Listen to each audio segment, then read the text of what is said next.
Hello guys. So నిన్న lunch బాగా హెవీగా చేశాం కదా. సో ఈరోజు కొంచెం కంపెన్సేట్ చేద్దామని చెప్పేసి సింపుల్గా అయిపోయేలా గోంగూర పప్పు అయితే ఇక్కడ కుక్కర్లో వేసేసాను. అండ్ ఒట్టి పప్పు మనం తినలేం కాబట్టి దాంట్లోకి ఏదో ఒక ఫ్రై ఉండాలి. దానికోసం ఆనియన్స్ కట్ చేసి పెట్టుకున్నాను అనమాట. ఇది మూత పెట్టేసి కుక్కర్ అయితే స్టవ్ మీద పెట్టేశాను. సో ఫ్రై వచ్చేసి వంకాయ ఫ్రై అనమాట. ఈ వంకాయ ఫ్రై ఏంటంటే ఆయిల్ కొంచెం ఎక్కువగానే పడుతుంది, కానీ టేస్ట్ అయితే అద్దిరిపోతుంది. వంకాయలు కట్ చేసిన తర్వాత అవి కలర్ చేంజ్ అవ్వకుండా సాల్ట్ వాటర్లో వేసుకోవాలంట. ఇది మా అమ్మమ్మ టిప్ అనమాట.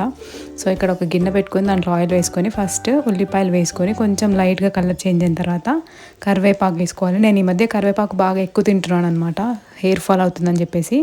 తర్వాత ఇంకా జీలకర్ర ఆవాలు వేసుకొని మనం ఆల్రెడీ కట్ చేసి పెట్టుకున్న ముక్కలు వేసి దాంట్లో ఒక 5-10 మినిట్స్ మూత పెట్టేయాలి. సో ఇలా ఆయిల్ సపరేట్ అయిన తర్వాత ఉప్పు కారం వేసుకుంటే అయిపోతుంది అనమాట. ఇక్కడ వచ్చేసి నేను పప్పు కోసమని తాలింపు రెడీ చేసుకుంటున్నాను. తాలింపు అయిన తర్వాత దాంట్లో పప్పు వేసేసేయడమే. సో ఈరోజు లంచ్ అయితే ఇంత సింపుల్గా టేస్టీగా అయిపోయింది మరి.